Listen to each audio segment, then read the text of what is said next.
ইতিমধ্যে আপনারা জেনেছেন যে ইরানে আমেরিকা এবং ইসরায়েল হামলা শুরু করেছে এবং ইরানের রাজধানী তেহরানে মুহুর্মুহু বিস্ফোরণে আকাশ বাতাস প্রকম্পিত হচ্ছে এবং ইসরায়েল আমেরিকা তারা যৌথভাবে এই হামলা করতেছে এবং এটা কয়েকদিন ধরেই যে হামলা চালাবে এটা অনুমেয় হচ্ছিল, কারণ ইসরায়েল আমেরিকা সহ ইউরোপ সহ বিভিন্ন দেশ তাদের নাগরিকদেরকে সরিয়ে নিচ্ছিল এবং আমেরিকার সঙ্গে ইরানের যে আলোচনা, সে আলোচনাটা আসলে ফলপ্রসূ হয়নি, কারণ আমেরিকা চেয়েছে রেজিম চেঞ্জ। আমেরিকার কথাই হচ্ছে একটা, যে আয়াতুল্লাহ আলী খামিনি ক্ষমতায় থাকতে পারবে না, তাকে সরে যেতে হবে। তার মানে হচ্ছে তাহলে ক্ষমতায় আসবে সেই বিশ্বাসঘাতক যাদেরকে সরিয়ে দেওয়া হয়েছিল, সেই রেজা শাহ পাহলভির ছেলে, সেই পলাতক পাহলভির ছেলে, এখনো সে পলাতক আছে। তারা আবার উড়ে এসে তারা ইরান দখল করবে এবং এটাই চাচ্ছে ইসরায়েল এবং আমেরিকা। এবং আমেরিকা মনে করতেছে যে এই দিনের পর দিন আমার বন্ধু রাষ্ট্র ইসরায়েলের পাশে এমন একটি শত্রু রাষ্ট্র, এটাকে আসলে জিয়ে না রেখে একেবারে শেষ করে দেওয়া উচিত। এবং এই প্ল্যান নিয়েই আসলে এই আমেরিকা এবং ইসরায়েল তারা এই হামলা পরিচালনা করতেছে।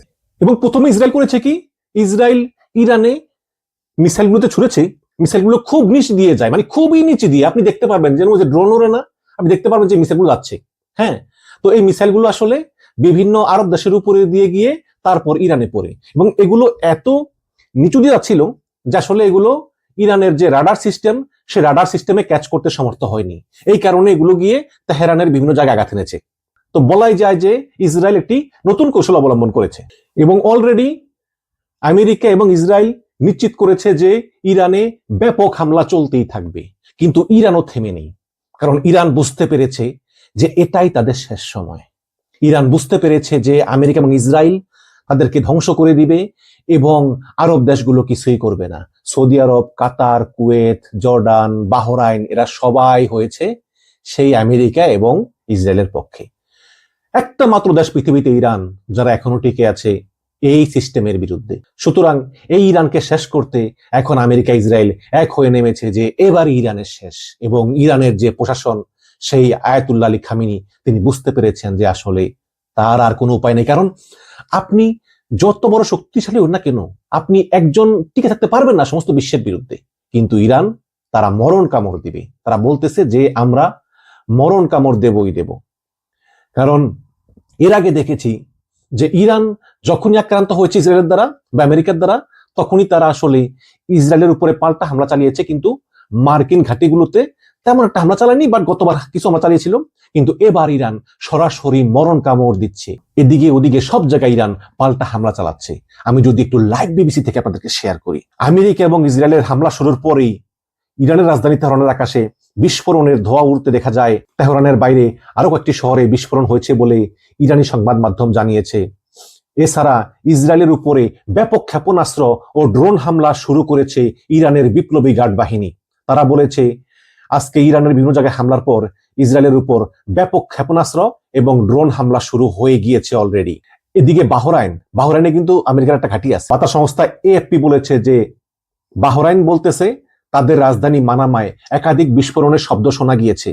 বাহরাইনের স্বরাষ্ট্র মন্ত্রণালয় সামাজিক মাধ্যম এক্সে জরুরি সাইরেন শোনা যাচ্ছে বলে বারবার সতর্ক করার পরে এটি ঘটেছে। তবে জনসাধারণকে শান্ত এবং নিরাপদ স্থানে চলে যাওয়ার অনুরোধ করেছে। এর আগে ইসরায়েলের উপর ব্যাপক ক্ষেপণাস্ত্র এবং ড্রোন হামলা শুরু হয়েছে বলে জানিয়েছে ইরানি বিপ্লবী গার্ড বাহিনী। এবং রাষ্ট্রায়ত্ত বাহরাইন নিউজ এজেন্সিকে উদ্ধৃত করে দেশটির ন্যাশনাল কমিউনিকেশন সেন্টার জানিয়েছে যে বাহরাইনে অবস্থিত মার্কিন নৌবাহিনীর ৫ম নৌবহরের সার্ভিস সেন্টার ক্ষেপণাস্ত্র হামলার শিকার হয়েছে। তবে কারা সেই হামলা করেছে সেই সম্পর্কে কিছু বলা হয়নি। এই বিষয়ে পরে বিস্তারিত জানানো হবে বলেছেন। আপনারা জানেন যে এই বাহরাইনেই মার্কিন নৌবাহিনীর ৫ম নৌবহরের সদর দপ্তর অবস্থিত। পারস্য উপসাগর, লোহিত সাগর, আরব সাগর এবং ভারত মহাসাগরের কিছু অংশ জুড়ে এই নৌবহর কাজ করে। তবে আমেরিকার দিক থেকে কোনো মন্তব্য আসেনি। বাহরাইনে ক্ষেপণাস্ত্র এবং ড্রোন হামলায় মার্কিন দূতাবাসের নাগরিকদের নিরাপদ আশ্রয় চলে যাওয়ার পরামর্শ দেওয়া হয়েছে। এদিকে ইরানের ফার্স নিউজ বলতেছে যে উপসাগরীয় অঞ্চল জুড়ে কয়েকটি মার্কিন সামরিক ঘাঁটিতে ইরান ক্ষেপণাস্ত্র হামলা চালিয়েছে। খবরে বলা হয় যে যেসব ঘাঁটিকে লক্ষ্যবস্তু করা হয়েছে তার মধ্যে কাতারের আল উমেইদ মার্কিন বিমান ঘাঁটি, কুয়েতের আল সালেম মার্কিন বিমান ঘাঁটি, সংযুক্ত আরব আমিরাতের আল ধারফা মার্কিন বিমান ঘাঁটি এবং বাহরাইনে যুক্তরাষ্ট্রের ৫ম নৌবহরের সদর দপ্তর, যেটা একটু আগে আমি বললাম। তবে এসব হামলা ও ক্ষতির বিষয়ে বিস্তারিত জানা যায়নি। এদিকে কাতারের রাজধানী দোহায় বড় বিস্ফোরণের খবর পাওয়া গিয়েছে, ধোঁয়ার কুণ্ডলি উঠতেছে। বিবিসি আরবি সার্ভিস জানিয়েছে যে ইরানের ক্ষেপণাস্ত্র প্রতিরোধ বা ইন্টারসেপ্ট করার সময় এই শব্দ শোনা গিয়েছে। এদিকে এই পাল্টাপাল্টি হামলায় বিশ্বের বিভিন্ন বড় বড় এয়ারলাইন্সগুলো তাদের সব ফ্লাইটগুলো বাতিল করেছে, অথবা অনেক ফ্লাইট ঘুরপথে পরিচালিত হচ্ছে। ইরানের পররাষ্ট্র মন্ত্রণালয় বলতেছে যে আমরা আমাদের সশস্ত্র বাহিনী সর্বশক্তি দিয়ে আমরা এই আগ্রাসনের জবাব দিব, ইরান মাথা নত করবে না। বিবিসিতে বলা হয়েছে যে ইরানে হামলা এমন এক সময় চালানো হয়েছে যখন আমরা আবারও আন্তর্জাতিক ব্যবস্থা ও বিশ্বের সব দেশের সঙ্গে আলোচনায় বসতেছিলাম যে ইরানি জাতি বৈধ প্রমাণ করার জন্য, কিন্তু তারা আমাদেরকে অন্যভাবে হামলা করেছে। আমরা ইরানি ইসলামী রিপাবলিক, আমাদের সশস্ত্র বাহিনী এই আগ্রাসীদের কর্তৃত্বের সঙ্গে জবাব দিবে। ওদিকে কাতারের রাজধানী দোহা, একটু আগে বললাম যে বিস্ফোরণ এবং বিমান হামলার সতর্কতা সঙ্গে দেখা যাচ্ছে। কাতারের প্রতিরক্ষা মন্ত্রণালয় জানিয়েছে যে তারা তাদের দেশের ভূখণ্ড লক্ষ্য করে চালানো একাধিক হামলা সফলভাবে প্রতিহত করেছে। তার মানে হচ্ছে যে ইরান ক্ষেপণাস্ত্র মারছে, কাতার এটা প্রতিহত করেছে, বা কিছু আবার জায়গায়ও পড়তে পারে। একজন কাতারি কর্মকর্তা বার্তা সংস্থা এএফপি কে বলেছেন যে আমেরিকার নির্মিত একটি প্যাট্রিয়ট ক্ষেপণাস্ত্র প্রতিরক্ষা ব্যবস্থা একটি ইরানি ক্ষেপণাস্ত্র বর্ধিত করেছে। মানে আমেরিকা কাতারকে ক্ষেপণাস্ত্র প্রতিরোধ সিস্টেম দিচ্ছে, যাতে ইরান ক্ষেপণাস্ত্র মারলে এটা প্রতিরোধ করতে পারে আর কি। এদিকে ইরানের সর্বোচ্চ ধর্মীয় নেতা আয়াতুল্লাহ আলী খামেনিকে নিরাপদ জায়গায় সরিয়ে নেওয়া হয়েছে, তিনি তেহরানে নেই। ওদিকে বিবিসি আরো বিভাগ জানিয়েছে যে তেহরানে খামেনি সদর দপ্তর এবং প্রেসিডেন্ট প্রাসাদের কাছেই বিস্ফোরণের শব্দ শোনা গিয়েছে। ইসা নিউজ বলতেছে যে খামেনি সদর দপ্তর, প্রেসিডেন্সিয়াল প্রাসাদ, যেখানে তার চারপাশে ধোঁয়া উঠতে দেখা গিয়েছে। ইরানের রাষ্ট্রীয় গণমাধ্যম বলেছে যে প্রেসিডেন্ট মাকসুদ পেজকিয়ান সুস্থ রয়েছেন, কোনো সমস্যা নেই। এবং এএফপি বলেছে যে ব্যাপকভাবে নিরাপত্তা বাহিনী মোতায়েন করা হয়েছে, নিরাপত্তা চেকপোস্ট বসানো হয়েছে এবং সাধারণত জনবহুল রাস্তায় সড়কগুলো বন্ধ রাখা হয়েছে। তেহরানের বিভিন্ন অংশে ধোঁয়ার কুণ্ডলিত দেখা গিয়েছে। এদিকে আবার সৌদি আরবের রাজধানী রিয়াদে, সেখানেও হামলা চালিয়েছে ইরান। বাহরাইন কাতারের পর বা ধোয়ার পর এবার সৌদি আরবের রাজধানী রিয়াদের আশেপাশেও প্রবল বিস্ফোরণের শব্দ শোনা গিয়েছে, এটা বলেছে সংবাদ সংস্থা এএফপি। এদিকে সংযুক্ত আরব আমিরাতের রাষ্ট্রীয় সংবাদ সংস্থা জানিয়েছে যে রাজধানী আবু দাবিতে একটি আবাসিক এলাকায় ক্ষেপণাস্ত্রের টুকরা পড়ে একজন নিহত হয়েছেন, যদিও এখনো পুরাপুরি জানা যায়নি। এখন মার্কিন প্রেসিডেন্ট ডোনাল্ড ট্রাম্প বলেছেন তার দেশ ইরানে বড় ধরনের যুদ্ধ অভিযান শুরু করেছে এবং এর আগে ইসরায়েল দাবি করে যে তারাও ইরানের উপর হামলা চালিয়েছে। এখন দেখুন, এই যে প্রথম ইসরায়েল হামলা চালালো ইরানে, এবং হামলা চালানোর পরে চুপচাপ রইল। তারপর ইরান কিন্তু ইসরায়েলের শুধু হামলা চালায়নি, ইরান আবার সমস্ত মধ্যপ্রাচ্য ঘিরে যে মার্কিন সামরিক ঘাঁটিগুলো আছে বিভিন্ন আরব কান্ট্রিতে, ওগুলোর উপরও হামলা চালানো শুরু করলো। তো আমেরিকা চুপ করে আছে যে আমেরিকা কিন্তু পাল্টা হামলা চালায়নি। এই যে বিভিন্ন জায়গায় যে হামলা চালাইতেছে ইরান, আমেরিকা চুপ করে আছে। আমেরিকা কিন্তু ওই চুপ ঘাঁটিগুলোতে হামলা চালালো, আমেরিকা কোনো পাল্টা ব্যবস্থা নেয়নি। কেন নেয়নি? কারণ আমেরিকা সময় নিচ্ছে। সময় নিচ্ছে কি কারণে? সময় নিচ্ছে তাদের দেশের মানুষের মনে এই হামলার বৈধতা উৎপাদনের জন্য।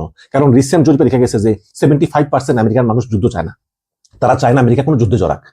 কাজেই এই আমেরিকার মানুষের মনে এই যুদ্ধের যে বৈধতা, যে দেখো ইরান পর্যায়ক্রমে আমাদের ঘাঁটিগুলোতে হামলা করতেছে, ইরান আমাদের বাহরাইনে, সৌদি আরবে, কাতারে, ওমানে সব জায়গায় তারা হামলা করতেছে, কাজে আমাদের আর কোনো উপায় নেই। এটা মানে এই যুদ্ধের একটা লিজিটিমেসি প্রমাণ করার জন্যই আমেরিকা চুপ আছে। হয়তো কাল বা পরশু বা তার পরের দিন আমেরিকাও হয়তো পাল্টা হামলা শুরু করবে, বাট এখন চুপ আছে তাদের দেশের মানুষের সিম্পিতি পাওয়ার জন্য। বাট এটা বলাই যায় যে এবার আসলে ইসরায়েল এবং আমেরিকা তারা এই ইরানি প্রশাসনের একটা শেষ করেই ছাড়বে, এবং তাদের সমর্থনে রয়েছে ভারত, সৌদি আরব, কাতার, কুয়েত সহ অন্যান্য আরব দেশগুলো। আর ইরান হচ্ছে একা, তাদের সমর্থনে কেউ নাই।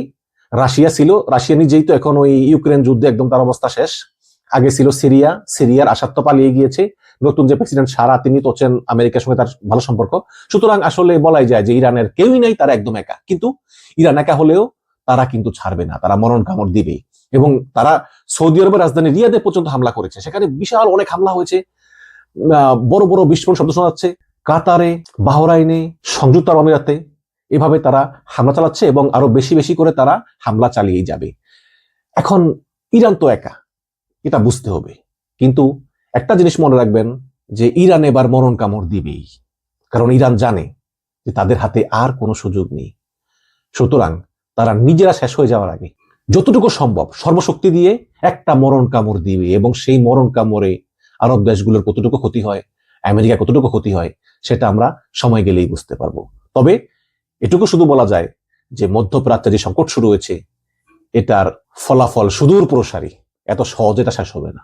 আল্লাহ পাক সবাইকে শান্তি দিক, আল্লাহ পাক এই যুদ্ধ বন্ধ করুক, এটাই আমাদের কামনা। ধন্যবাদ।